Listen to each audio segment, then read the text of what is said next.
Dear distinguished guests and speakers, good morning, good afternoon, and good night, wherever you are around the globe. We express our warmest welcome and regards from Riyadh in the Kingdom of Saudi Arabia, and we thank you for joining us virtually on our panel, Women's Economic Empowerment, a holistic view of women's economic participation. My name is Halal Tuwajri. I'm the General Secretary of the Family Affairs Council in the Kingdom of Saudi Arabia and the moderator of our session today. Thank you very much for joining us, and allow me in the beginning to have some housekeeping rules. We will have 2 rounds of discussions. Each speaker will have 3.5 minutes each round. Please try to stick to the time. All microphones will be muted, and the host will unmute each speaker when his or her time comes. If that does not happen and you are the speaker, please unmute yourself. We also welcome comments and questions through the chat icon. So for the attendees, kindly send us your comments accompanied by your name, institution, and country, and we will include that in our discussion at the end of the session.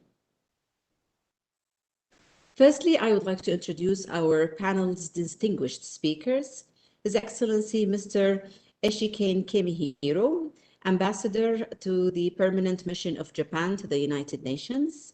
Mrs. Moza Aswedi, Undersecretary of the Ministry of Community Development, United Arab Emirates. Sheikh Hadina bint Rashid Al Khalifa, Assistant Secretary General of the Supreme Council of Women, Kingdom of Bahrain.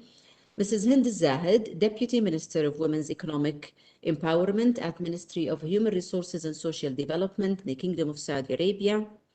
Dr. Amal Al-Habdan, Member of the Human Rights Commission, Kingdom of Saudi Arabia. Ms. Nada Darwaza, Chief of Gender Equality Section, Gender Justice, Population and Inclusive Development Cluster, UNESCO. Thank you very much for joining our panel today. So as the title of our panel indicates, Women's Economic Empowerment, a holistic view of women's economic participation. We all agree that there is still so much to do to increase women's full and effective participation globally. The World Economic Forum's Global Gender Gap Report, published in 2020, estimates that it will take around 100 years to achieve gender parity at the current rate of progress.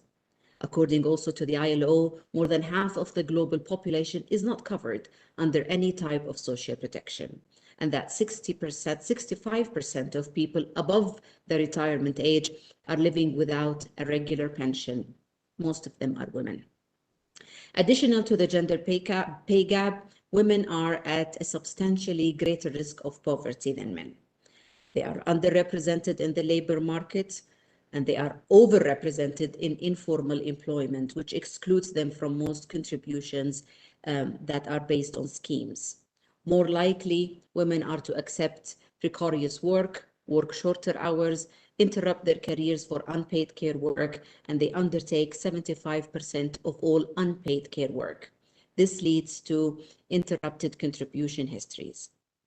In addition to existing challenges in women's economic participation, this past year, the COVID-19 pandemic has exacerbated the existing challenges of gender inequality globally.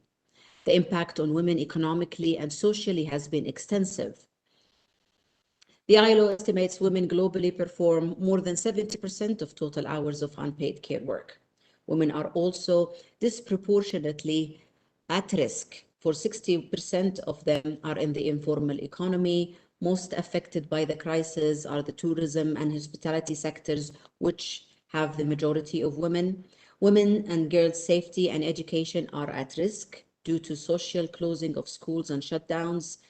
And most important of all, women are playing a key part in the fight against COVID-19, since the World Health Organization reports that 70% of frontline health workers are women.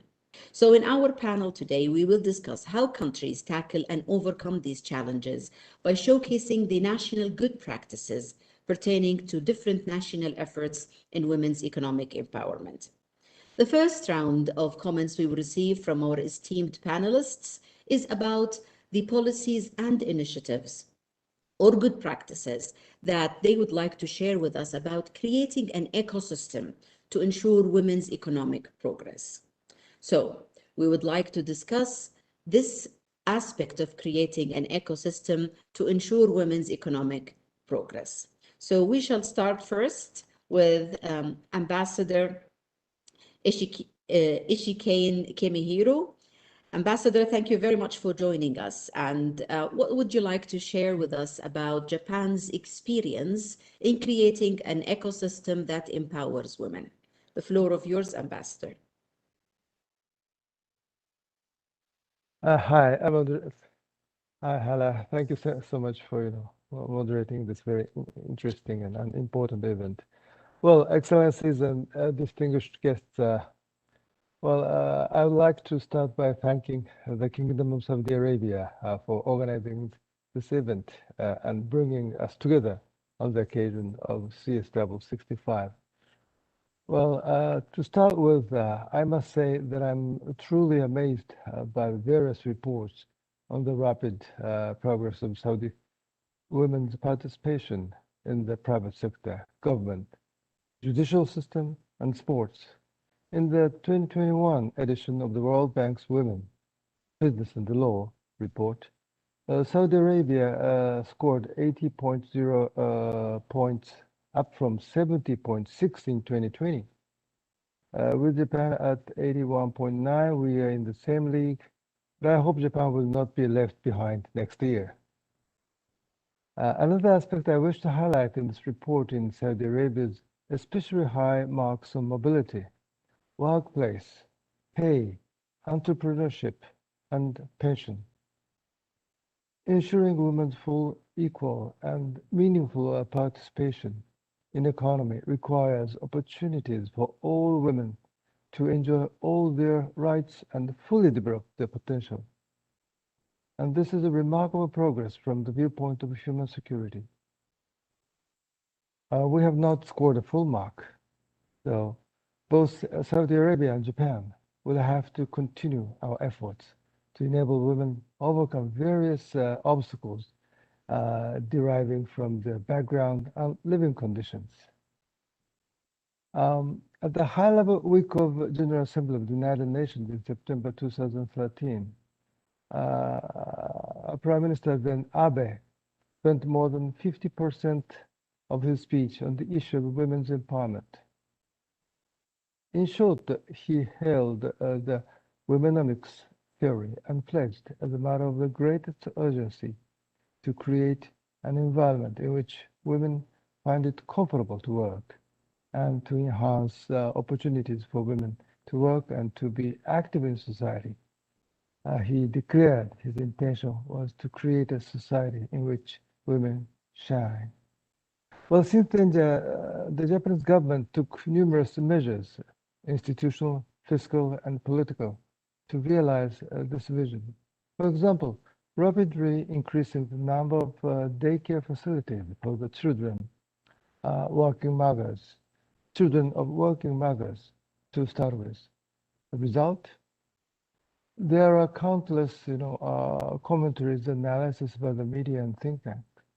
But there is at least one solid example that I can share you as a senior member of the Japanese Foreign Service.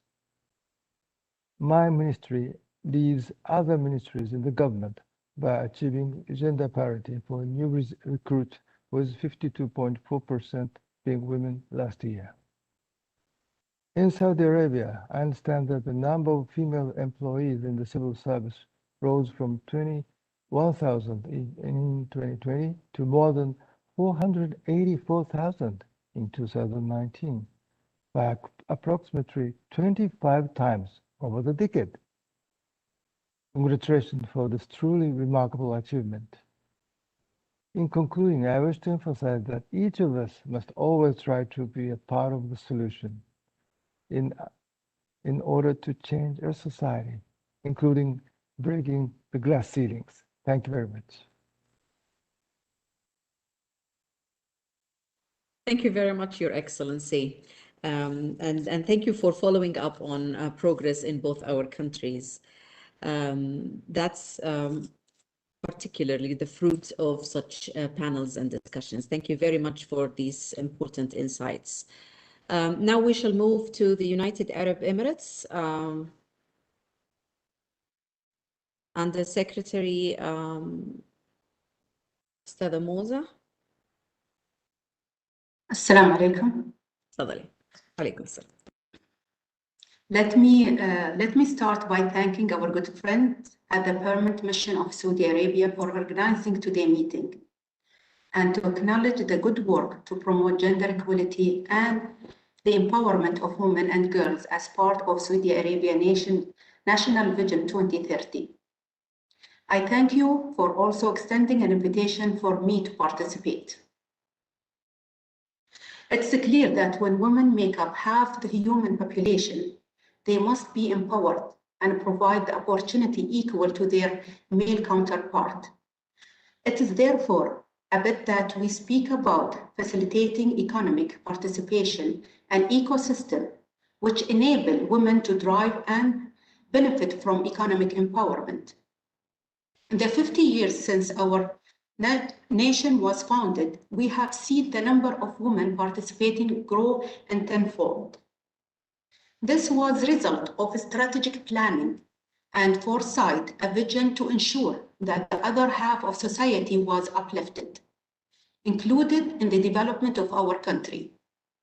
Our leadership know that we would only thrive and success if every individual was empowered and given equal opportunity. The General Women Union contributed heavily in our national strategy to create supportive environment for women.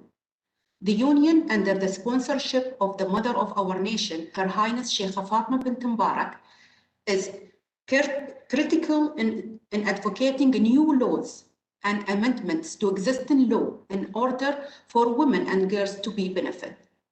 The establishment of the Gender Balance Councils, a federal entity that enhance and increase women's role in leadership positions, has been essentially in reducing the gender gap across all government sectors by achieving gender balance in decision-making position.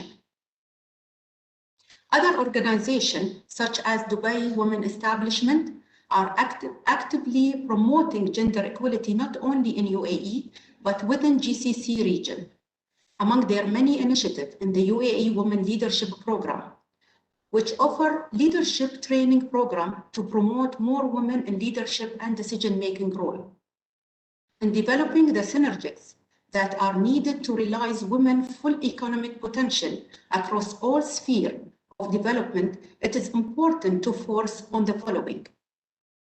Women and girls must have equal access to training, ensuring they gain necessary skills and qualification to secure sustainable employment. Ultimately, education and training remain the key, and we have witnessed this at home. Today, the literacy rate of women in the UAE is 95.8%. 77% of Emirati women enroll in higher education, and women make up 70% of all university graduates in the UAE. From launching Mission to Mars, to securing food system, to deliver for all, or from launching brands to promoting conservation, we have seen how investing in the education and training of women and girls can positively contribute to the national economy. Thank you. Thank you very much, Stella Moza. Right on time. I was about to remind you of the time, but you said thank you and you cut me. Thank you very much. Very insightful, and we can't agree more regarding training and education and the importance of that to women's participation in general. Now we shall move to the Kingdom of Bahrain. Sheikha Dina Al Khalifa, the floor of yours, Sheikha Dina. تفضلي. Thank you very much, and thank you for this invitation and for including the Kingdom of Bahrain in this distinguished panel. Now, speaking of ecosystems and Bahrain in particular, the strength or our strength is in our constitution, which clearly stipulates the equality of women and men in public life without, of course, breaching the provisions of the Islamic Sharia. And from there, it is the laws, the legislations, Bahrain's strategic economic vision that translates this constitution into practical terms. Bahrain is very much proud as well of establishing a Supreme Council for Women over 20 years ago, reporting directly to the head of state. This national machinery, and as part of its mandate, reviews and proposes legislations and policies over time. And as a result, it has managed to draft and follow up the implementation of a national strategy for the advancement of Bahraini women. All institutions must consult with the SCW in all matters that relate to women directly and or indirectly. And as a result, over 140 new legislations and resolutions have been issued or amended in support of gender balance within public life within that 20 years. And it is mechanisms such as the National Gender Balance Model established by the SCW and what it has created, such as a national observatory of indicators and issuing a national gender balance report every 2 years, is what allows us really to focus more today on monitoring, evaluation, and accountability, where today women comprise of more than half of the working population within the public sector, reaching various decision-making positions, and constitute 35% within the private sector. And to be more specific, within executive positions, 34%, where women today have been elected in various different positions, such as chairman of an Islamic bank, which is a regional bank. They've been elected as members of the boards and have been elected as chief executive officer as early back as the 1990s. And as a result, you can see that it is the strong ecosystem and infrastructure that has really contributed to where women are today. Thank you very much. Thank you very much, Sheikh Adina. And I agree with you regarding the importance of data and creating a national observatory for to track the participation of women, and that will definitely inform decision making in all areas pertaining to women's empowerment. That's a very strong step. Great to hear about it. Now we shall move to the Kingdom of Saudi Arabia. I will start with our speakers from Saudi Arabia. I think we will start first with Mrs. Hind Al-Zahid. Yes, good evening, everyone. Thank you, Dr. Hala. Your Excellency, distinguished guests, ladies and gentlemen, thank you all for being here today. Actually, women represent the largest global reservoir of untapped potential. And globally, the gender pay gap persists in 18 of the G20 countries. Women earn actually 15 less than men do. Can we imagine that less than half the economies analyzed in the latest World Bank report, women, business, and the law have legislation mandating equal remuneration for work of equal value? In Saudi Arabia, we have one of our objectives for the Vision 2030 is to increase women participation in workforce. And with the Saudi women who are the most educated among Arab, 91% of them are educated, and 60% of the postgraduate in Saudi are women, and 56% of the STEM graduates in Saudi are women. We proudly we have increased the participation of women from 17% to 31% in only 4 years. It's one of the most significant shifts ever seen on a global scale. And of course, we do have a policy for equal remuneration for work of equal value. Ladies and gentlemen, now we have 28.5% females as chief position holders across all sectors, but this is not up to our ambition. We are working now on different initiatives with the government and private entities to increase this number by to have more than 30% of women as in chief position holders by 2025. And actually, we work now with the Saudi capital market authority to increase women on the board of listed companies. And we do have a training program with INSEAD Business School to train 1,700 women on very intensive leadership program across from all Saudi Arabia. Initiatives for gender balance have been strongly implemented across all sectors in Saudi Arabia. We have WUSUL program, which is a transportation subsidy to support women commuting to work. We have Qurra children care subsidies program to cover the cost of daycare for the working moms. And even for the G20 front, Saudi chose women as a cross-cutting topic. We agreed with the other G20 members to an establishment of the Riyadh Behavioral Insight Center and network to serve as a facilitator of experience and knowledge among members on how to explore using behavioral informed policy, labor market, and one of the most important focus, it will be the diversity in the labor market. Of course, as well as the Family Affairs Council, which was established in 2016. It works through a number of committees. One of the committees it aims to empower and support women in all sectors.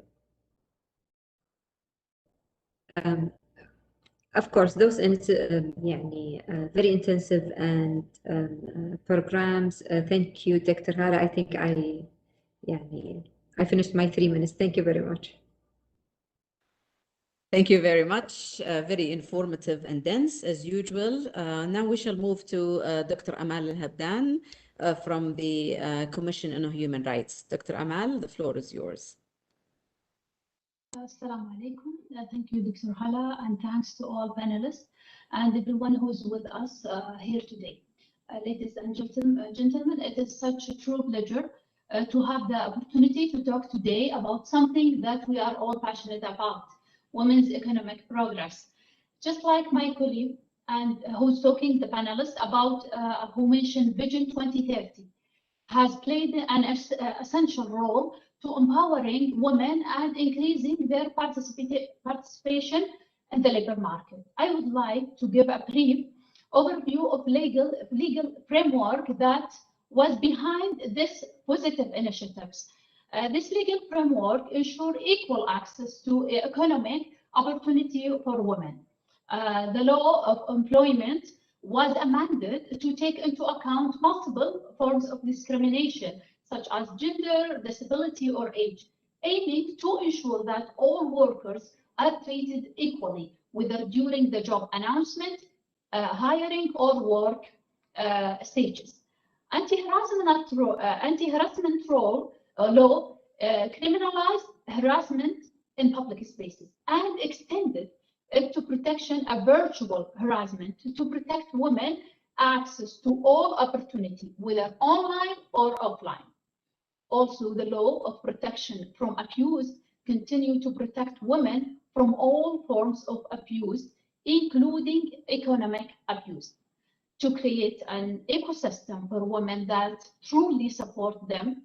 Major reforms were leading to empower women and their families. We believe about the families and women in the families. For example, the law of civil affairs was amended to confirm that mothers and fathers have equal parental authority. That helped them to empower them in their life. This legal framework supports women empowerment and, in addition to supporting policy, education, training, awareness raising, and enforcement tools. It is designed to support a sustainable structure and to ensure ongoing impact towards gender equality. Ladies and gentlemen, to ensure ongoing positive impact on women, half of Saudi Human Rights Council are female members, and a committee for women was formed to monitor the application of this law. As well, all we know, women's participation and protection, the law is crucial.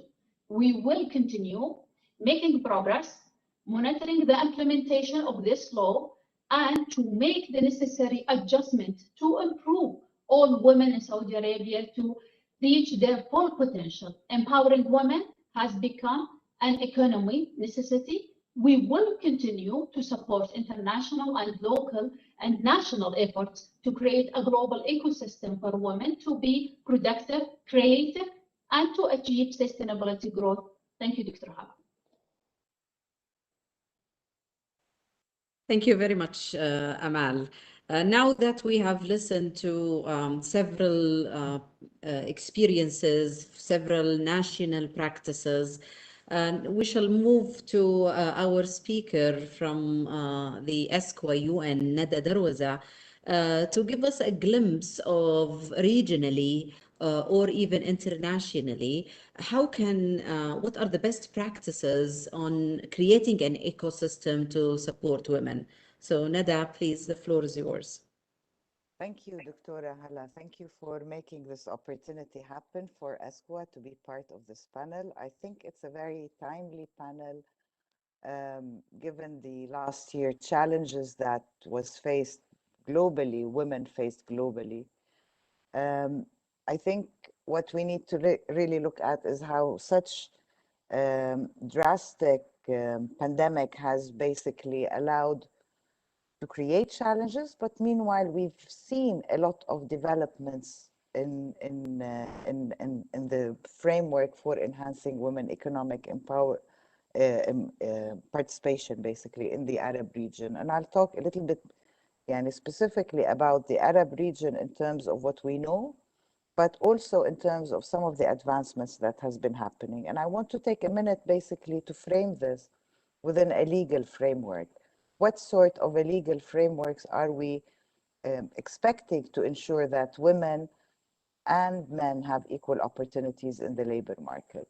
And I think a lot of what your distinguished guests have highlighted at a national level is something within the international framework, because this is the sort of changes that needs to happen legally to ensure that there is a welcoming environment for women economic participation.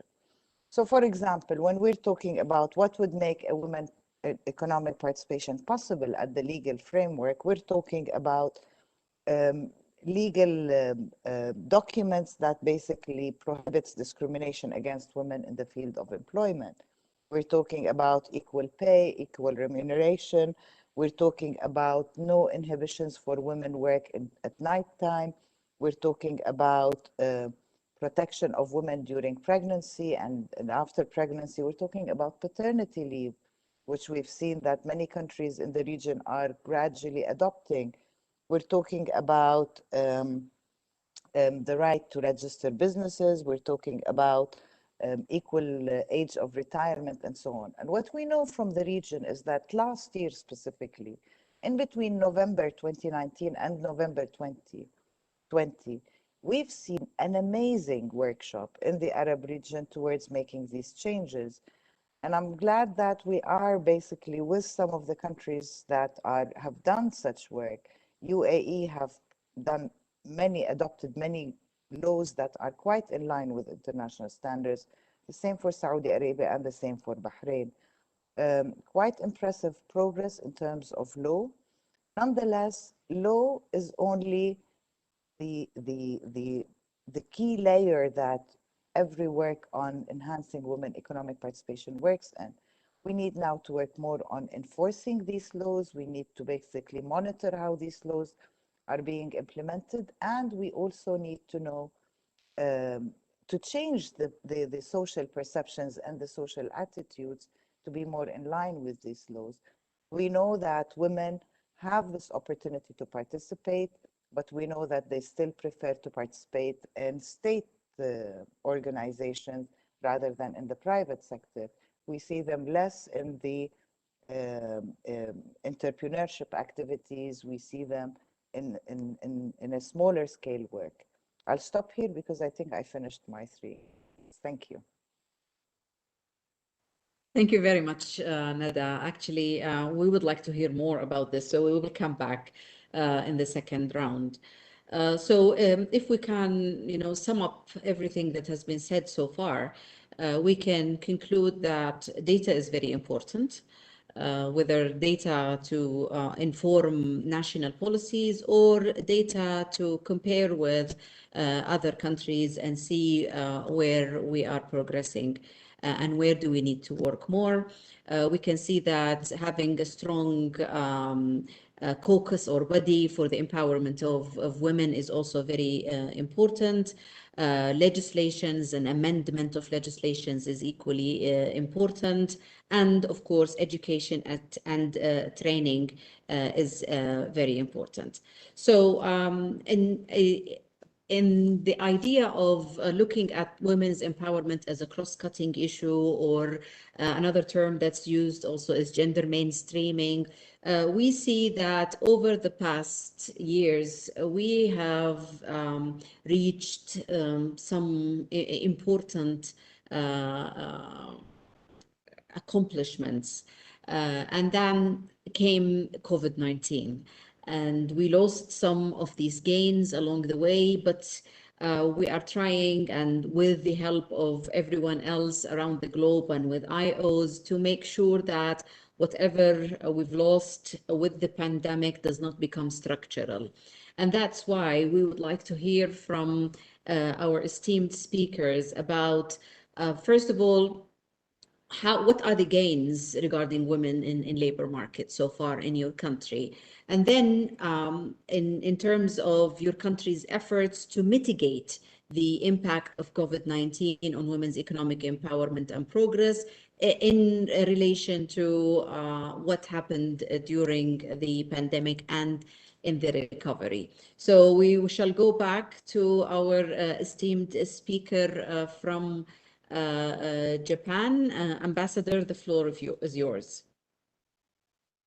Thank you, moderator. Well, first, I'm a little surprised to find out I'm the only man participating in today's, list, but I'm so honored, from the viewpoint as well. Well, on the labor market, well, the human security crisis caused by the COVID-19 pandemic has been, well, as many have pointed out, disproportionately impacting women, especially in the labor market. Interruption in employment, loss of wages and opportunities, and adversely affecting, really adversely affecting women due to existing, gender inequalities. And effective measures to alleviate their burdens are urgently required. The government of Japan is providing public support to women with temporary allowances and loans. And my government also provides financial assistance to mothers who have difficulties in continuing their work or taking a new job due to increased childcare burden resulting from the closure of nurseries and primary schools. Employers who allow their employees to take paid leaves to take care of their children are also entitled to this financial support. There is also an initiative to turn the self-isolation into a learning process opportunity for women. The government encourages taking online courses for digital skills such as data processing, statistics, and geographic designing, and post available free courses on the website. The surge in violence against women and girls is another negative impact of COVID-19 pandemic, as is called shadow pandemic. It runs almost unseen alongside the spread of the disease. Well, in Japan, the monthly number of the reported cases of domestic violence from April to October last year increased in the range of 30 to 60% compared to the same period of the previous year. So in April last year, the government scaled up the hotline for domestic violence victims across the country. The service is available 24 hours a day by phone and web chat and other social media, and operates in 10 languages to service non-Japanese speakers as well. And of course, thanks to the vaccines, we are starting to see the end of the tunnel. But the socioeconomic impact of the pandemic will continue. We must gird ourselves to any unforeseen human security threats. Women's empowerment, in my view, is of utmost priority in our efforts to seek solutions to those challenges. We shared some important steps forward today, but we must not be complacent. After all, so many women still yearn for opportunities in Japan, Saudi Arabia, and the world. The fruitful discussion we had today renewed my commitment in taking further steps for a society in which women shine. I hope we may continue our efforts together to this end. Thank you very much. Thank you. Thank you very much, Ambassador. And the shadow pandemic is also a very pressing issue that is in all aspects related to women's empowerment in general, but also related to women's economic empowerment. I agree with you that this is an issue that everyone should address. Now we shall move to Mrs. Moza in the UAE. The floor is yours, ma'am. Sure. Women entrepreneurs are an emerging worldwide market force and an important source of innovation and job creation. Simply put, when more women enter the workforce, the economy grows. It is important that we fund effort to support women who want to start and scale up their business. The UAE has encouraged women participation in economic development. In Abu Dhabi Security Exchange market, 43% of investors are women. Also, in UAE, women own 10% of a private sector business and occupy 15% of the position in the boards of Chamber of Commerce and Industry. In 2020, Forbes list of power businesswomen in the Middle East listed 23 Emirati women. To drive women economic empowerment, we need to amend laws and norms that have historically limited women's potential in the economy. In September 2020, the law of equal wages and salaries for men and women went into force, aimed at closing the gender pay gap and ensuring women have equal opportunities as their male counterparts. Federal Decree Law number 6 of 2020 introduced a new Article 74 to the labor law, which provides 5 paid working days of paternity leave to public sector employees. The COVID-19 pandemic is further widening gender and economic inequalities. Women are losing their livelihoods faster because of employment is out of proportion in the sector of economy that has been affected the most. Roll back global progress. In the UAE, we are ensuring fair wages, decent work conditions, and other protection are in a place of work of workers both in workplace as well as that of those working from home. The UAE will continue to identify and reduce policy, legal and regulation barriers to women participation in the economy and to promote improved practices that support women economic empowerment. Thank you. Thank you very much for these important insights on paternal leave and key issues that relate to the empowerment of women, of course, in relation to the pandemic. We shall now move to the Kingdom of Bahrain. Sheikh Adina, the floor is yours. Thank you very much. Now, the pandemic, although a difficult time, was met by a lot of countries, including Bahrain, with a strong infrastructure that allowed for a quick response, quick decisions, digitalization in most sense, where a national task force was headed by, in Bahrain's case, the Crown Prince, focusing on a national unified approach in combating the pandemic. Now, in order to address and contain the economic ramifications of the pandemic, a series of actions were taken in support of working women and men, business owners, and families within the community. And of course, the objective was always social and economic stability through business and education continuity, strong medical services, financial and psychological support, as well as renewed precautionary measures. And to name a few, remote working policies were put into force in support of work-life balance, as previously mentioned, and of course at varying percentages, where all working mothers within the public sector were allowed to work from home.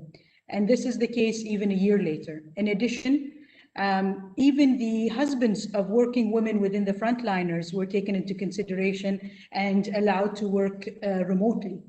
Now, of course, speaking of business continuity, the digitalization of public services was always a major priority as well, focusing mainly on judicial services, family mediation, reconciliation services, and to support the private sector. Like many countries, Bahrain has worked towards offering grants, paying wages of those working within the private sector. Government fees were waived, commercial and personal loans were postponed. So as a result, we have noticed, and this is something that the SCW has worked quite closely on, that women's participation within the public and private sector has been consistent and unaffected by the pandemic so far. And although a lot has happened so far, it will be a continued and we can say a renewed challenge to maintain what has happened and to be able to ensure that these ramifications don't continue, taking into consideration reviewing the way that we operate. Now, will we go back to working traditionally in the office, or will we rely more on flexible working arrangements? Will we continue restricting ourselves, working within the public or private sector or within a traditional sense, or will we move towards more innovative paths? This pandemic, if anything, has allowed for a lot of reflection on how fast certain matters were adopted, taking into consideration the situation. And it allows us to think more about how to move forward beyond what has been accomplished. So in a sense, many things or efforts have been accomplished. However, there's a lot to build on and advance. Thank you.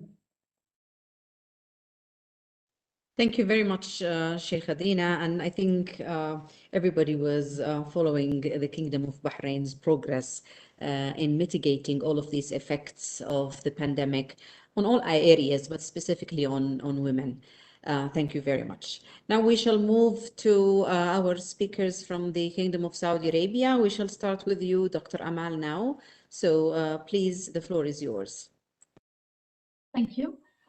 Since the beginning of the pandemic, Saudi Arabia has taken the responsibility to join the international efforts against COVID-19. For example, $500 million were allocated to support this international effort. $150 million was given towards the development of the vaccine. On the national level of Saudi Arabia had led major of initiatives. At the center was the family as a unit, citizen, resident, and undocumented. I would like to divide these initiatives into two tracks. The first track, which focusing on combating the pandemic. Free healthcare is provided to all people, including COVID-19 tests, treatment for positive cases, and vaccine. Research on all areas related to COVID-19 is supported. You all agree about data. I think research, they give the data for that. A woman has led a medical team in developing the first Saudi COVID-19 vaccine. Smartphone apps were developed to support measures to face COVID-19. The second track aims to limit the impact of this pandemic in all the aspects. In the area of education, a free online platform was created and classes were broadcasted via satellite to ensure inclusive access to education by students and support their families during this experience, which is a new experience for them. Pre-internet was offered, tablet and laptop were giving to children in need. To support the health and well-being families, 24 hours hotline to answer any health-related questions, smartphones app to treat fitness remotely, free delivery for medicine to people in their homes. All that even in the lockdown. Social and psychological support provide through several channels such as bank care. We're talking about economy, but this is a very important part for the economy. To limit the economic efforts in this pandemic, families are financially supported. For example, they fund are allocated to support families in the informal economy, and you emphasized them before, Dr. Hala. All the women, it's an informal. Most of the informal economy, it's women. People who are considered high risk, such as pregnant women or people with disability, are given several options to support them, such as telework or paid vacation. To organize community support and engagement, several online platforms were developed to use artificial intelligence to maximize the effect of charitable work and to organize volunteering to help women and families in this crisis. Women being present in the center of these initiatives confirm the principle of gender equality and that they are essential as a front line leaders, health professionals, community volunteers, logistic managers, scientists, and more. The corona pandemic proved that the world, which is put humanitarian first, will be more prepared to face any crisis. Thank you to all the women who had the courage to face COVID-19. I know it was hard not to hug your children as soon as you get home. We are all in this together. Thank you and sorry for taking more time. Thank you, Dr. Amal. Actually, you did not take a long time, and that was a very interesting speech, especially the last part. I second everything you said there about saluting every woman who was in the front line and fighting this pandemic for the humanity. Now we shall move to Stada Hind. Mrs. Hind, the floor is yours. Yes, thank you very much. I second Dr. Amal, and of course, when it comes to what we faced as a countries and women on COVID-19 time, distance shrinks and differences fade globally. يعني ما شاء الله دكتور أمال she mentioned all the measures Saudi Arabia government took to face the COVID-19, but I can talk more about the labor market and what we did as a Ministry of the Human Resources and Social Development regarding rescuing the labor market of this time. Of course, Saudi Arabia government set aside 12 billion US dollars to build the capacity for the healthcare sector to support women to retain their jobs. We launched a number of policies and initiatives during this crisis. A new form of SANIT program, which is the unemployment insurance scheme, it was launched during the pandemic. And it was one of the highest impactful initiatives. 470,000 Saudis of both genders in the private sector benefited from it. And actually, there were a number of other important initiatives as well to support certain segments in the private sectors. And salary subsidies for new employees, especially those considered of a very high risk to lose their jobs, and 80%, as we know, they are females. Let me talk more about what we do in the deputyship of women empowerment. As Dr. Neda said, we worked on, it's very important to work on continuing, evaluating, and measuring position by reviewing the policies program related to women economic participation. And of course, we're referring it to global, local literature on gender equality. And of course, we have to consult the stakeholders. Moreover, we have to define criteria for gathering and shortlisting recommendations from experts based on different inputs. The Kingdom of Saudi Arabia Vision 2030, the G20 Presidency Agenda, the Saudi National Council for Family Affairs National Strategy, the Roadmap for Saudi Women, and of course the United Nations Sustainable Development Goals.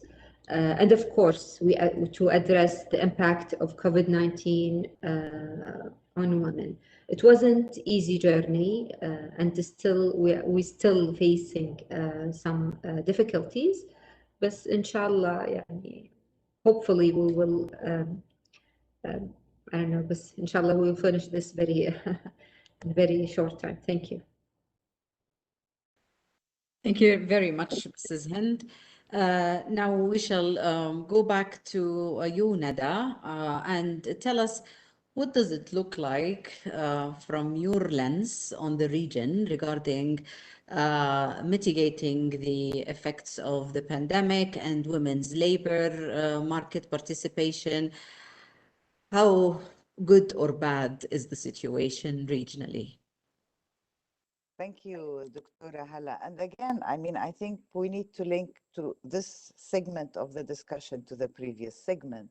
When you're talking about an enabling working environment in terms of legislation, when you're talking about resilient institutions and resilient communities, then you would expect that the societies would be able more to absorb the shock. And the pandemic was a huge shock for all countries. And I think this also relates to a further understanding of what are we expecting to happen to employment opportunities that already existed in the region. So, for example, there is this assessment of what sort of sectors that would be hardly hit or are at a higher risk compared to other sectors. So we'd know that the agriculture, for example, and fishing, which have a high female labor participation, are less affected by the pandemic. But we know, for example, that manufacturing, with a limited female participation, would be hardly hit by the pandemic. So for what we know, women participation in certain sectors that are at high risk is far less than men participation in these sectors. So men are most likely to be harmed by the pandemic impact on these working sectors. And again, I'm talking about manufacturing, accommodation and food service activities. We're talking about real estate, business and administrative activities. So these are the ones that we're expecting to be hit harder, and these are the ones that women have less presence in them compared to men.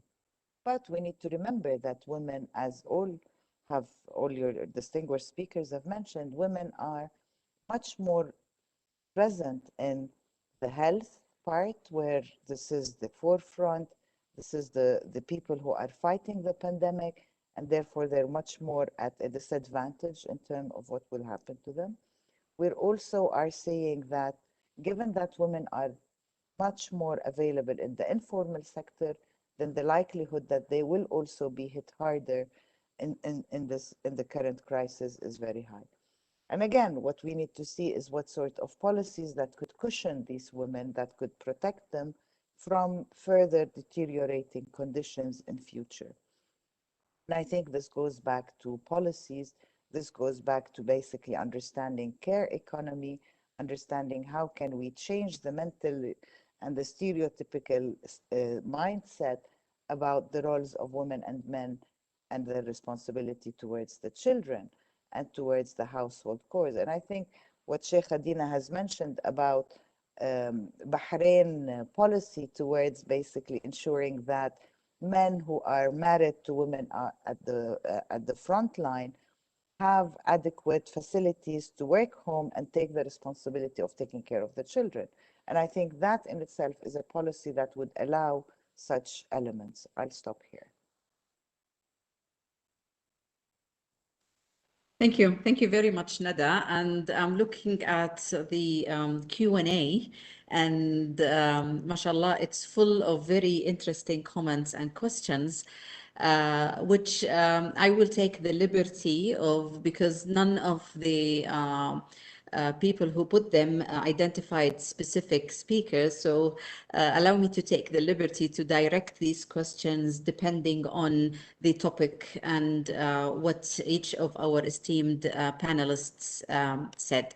So first question is related to how can we, I'm rephrasing, how can we guarantee that all these efforts about pay gap, unemployment, increasing women's participation are sustainable? So if we may answer this question from Ambassador of Japan to the UN, how can we guarantee that all of these efforts are sustainable? Do you hear me? Well, I think I lost the last part of what you have said. The question is how we can guarantee the well, advancement in terms of the gender equality or the more participation of ladies. Well, I think there are two things, and one thing is about institutionalization of the advancement of, say, the equal work, equal pay, or the more aggressive employment of ladies and so forth. I think these things has to be somehow institutionalized, should be put in law, regulations, and norms, and so forth. So that's one part, and of course those regulations has to be in a way or other. Well, the government or the public entity should be held accountable to the people at large. How these institutions they have had adopted is now being carried out in a productive manner. That's number one. And number two, this is a answer, and at the same time a question to all of you. I think there should be sort of a slight change or shift of mindset among ourselves, especially on the part of men. Well, all of us have its a particular historical or traditional background, so there's a sort of inertia. Well, say in Japan, there's the role of the role which is reserved for ladies, role reserved for the men, and now it's converging. But still, that sort of historical or traditional inertia do exist. So how we can overcome or gradually adapt that mindset to the things which we are handling. I think this is this is a kind of combination of two things. But I think maybe the first part, institutionalization or normalization, that sort of effort should be well advocated by many players, so that the second part of the adaptation, which is adaptation of the mindset, should be brought in. So this is my answer and question to you all. Thank you very much. Thank you very much for your answer, and I will take your question and put it also among the questions here, and probably start with it with whoever wants to address this question from our panelists. Do we need, how can we change gender stereotypes or social norms, if any, to help women progress in their careers? Our panelists from UAE or Kingdom of Bahrain, would you like to address this question?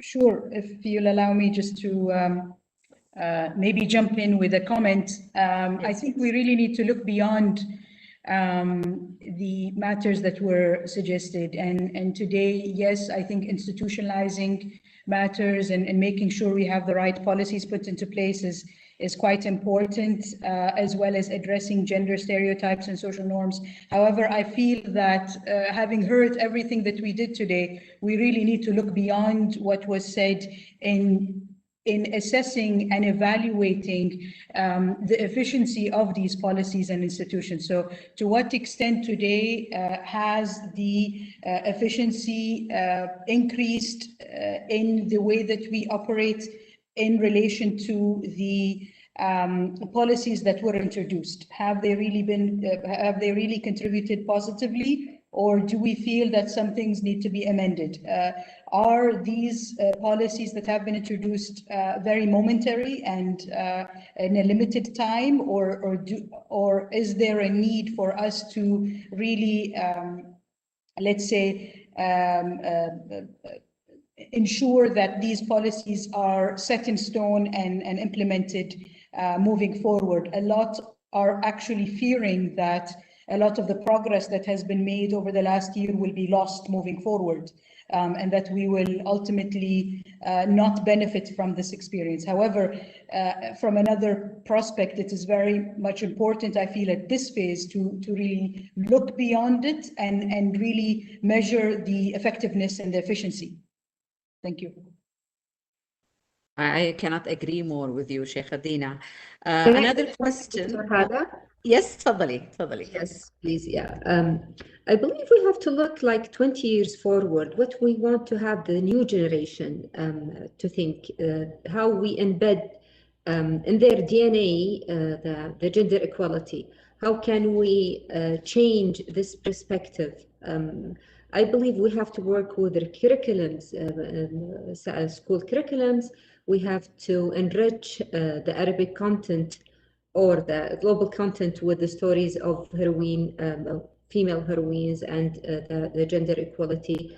And of course, it's very important to embed the gender equality across cutting everything when we talk about the public policy. It's not easy, but we have to do it now so we can get rewarded after 10 years, 20 years, and people, it's become the norm to have the gender equality as something, as I said, to become the norm. Thank you. Thank you very much. Now we have a question from a data engineer who is asking specifically about Saudi Arabia and how are women progressing or participating in the IT sector? So I don't know, Ustadha Hind, would you like to answer that question? Actually, we have a very huge initiatives regarding having more women in the STEM, not all the IT, STEM programs as a learners and graduates, and even in this to work in the sector, IT sector. So we are doing very well, alhamdulillah, and I believe we are one of the most progressive country and the STEM sector, especially as I said in the beginning of my speech that we have among the graduate of the STEM programs, we have 65% of them are females, which is it's a great number. Yeah, 56% of STEM graduates are females or women. Yes. Thank you very much. Also we have a very interesting comment about the three areas where through which we can empower women. It is education, training, and pay gap. So do you agree, Dr. Amal? Yes, I think Dr. Hala, all the three areas, it's very important, and we have to take it as a one package together, training and even the gap. And I think we need information, Dr. Hala. We need information and we need numbers, that which is based on research. The research, they give us all the numbers and we give us what we have now. So we have the forecast studies to better prepare for the future. I think engaging all the stakeholders for all the aspects, using all the pillars we have, like experts, like civil society, and also all the one who can engage with this, which is all the community, focusing in education, training, and awareness raising about that. Taking into account diversity among women, it's very important to empower all the women in all the world. Thank you. Thank you very much. A critical question to Nada, coming from several speakers, about how would the UN help a country if the percentage of women in the labor market has drastically dropped after the pandemic? So what can the UN offer that country? Well, I think the UN has various ways of basically supporting countries, but I mean, let's remember that it's the governments that are responsible and we support the governments. So we're not going to create economic sectors, but we're going to help countries share with them whatever is happening elsewhere that is of relevance to a certain context and could be useful in terms of what sort of economic sectors women would benefit more from. What are the successful elements where you can formalize informal sector and provide women with the needed social protection that is needed for them? We have this information, it's available.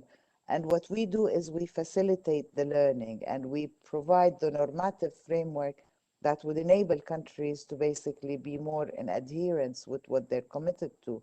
And I think, I mean, again, the UN is not a state. The UN is not an entity that would create jobs. It help how to create platforms that would allow to create jobs. I hope this is sufficient. But may I, Dr. Hala, just a quick note on the previous question. I mean, one of the things that I think is very important is the consistent discourse. If the government have established laws, if they are working on their curricula and they have policies, they just need to be consistent all through to ensure that the message is clear for the citizens from the various entry points. Thank you. I agree with you, Nada. Mrs.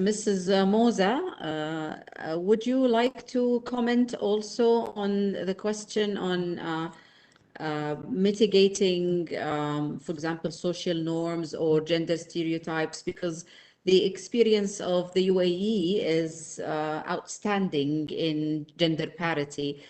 So how were you able to overcome these issues? Thank you for the opportunity.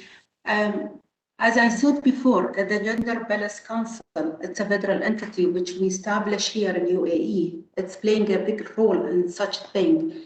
Also, we have the organizations such as Dubai Women Establishment and the program of the leadership program for empowering women to play a leadership and making decision roles.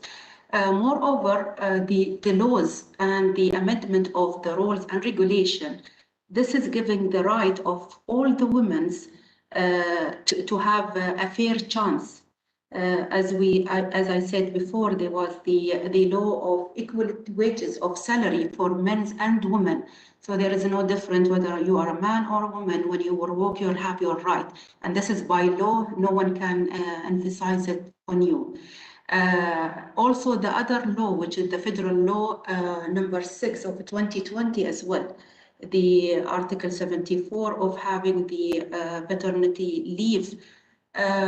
Such thing, and also this is not the only thing we are having here in UAE. We have We are making sure to have to identify all the area and all the laws which can help women to have a fully governance model in place to give her right and make sure to ensure the equality of men and women both in the society. Doing that, UAE is really working hard on that and have fully commitment on such thing to ensure the empowerment of the women. Thank you. Thank you very much. Now, I can't get enough of this interesting discussion. Thank you very much, esteemed speakers, for your efforts, for the valuable experiences you've shared with us, for addressing all of the points adequately.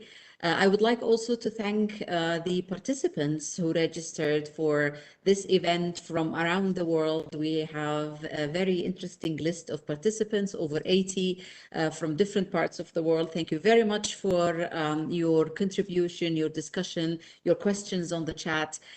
We hope that we have addressed most of the questions in our discussion. Also, thanks to people who are attending through our YouTube live streaming of this session.